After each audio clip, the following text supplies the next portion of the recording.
11 வருட திருமண வாழ்க்கையிலிருந்து பிரிய முடிவு செஞ்சிருப்பதா ஜிவி பிரகாஷ், சைந்தவி 2 பேருமே அறிவிச்சிருக்காங்க. இதை பத்தி ஜிவி பிரகாஷ் அவரோட சமூக வலைதளங்களில் வெளியிட்டுள்ள பதிவில், பல்வேறு யோசனைகளுக்கு பிறகு நானும் சைந்தவியும் 11 வருட திருமண வாழ்க்கைக்கு பிறகு பிரிய முடிவு செஞ்சிருக்கோம்.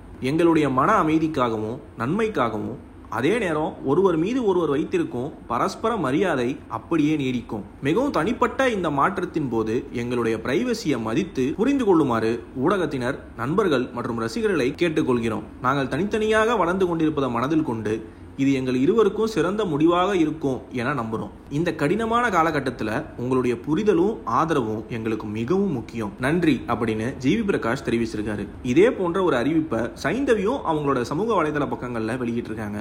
பள்ளிக்காலம் முதலே காதலிச்சுட்டு வந்த ஜிவி பிரகாஷ், சைந்தவி இருவரும் 2013ஆம் ஆண்டு இருவீட்டார் சம்மதத்தோட திருமணம் செஞ்சுக்கிட்டாங்க. ஜிவி பிரகாஷ் இசையில எள்ளுவய பூக்களையே, பிறை தேடும் இரவிலே, கையிலே ஆகாசம் உள்ளிட்ட பல்வேறு சூப்பர் ஹிட் பாடல்களை சைந்தவி பாடியிருக்காங்க. இவங்களோட இந்த முடிவை பத்தி என்ன நினைக்கிறீங்க அப்படின்றத சொல்லுங்க.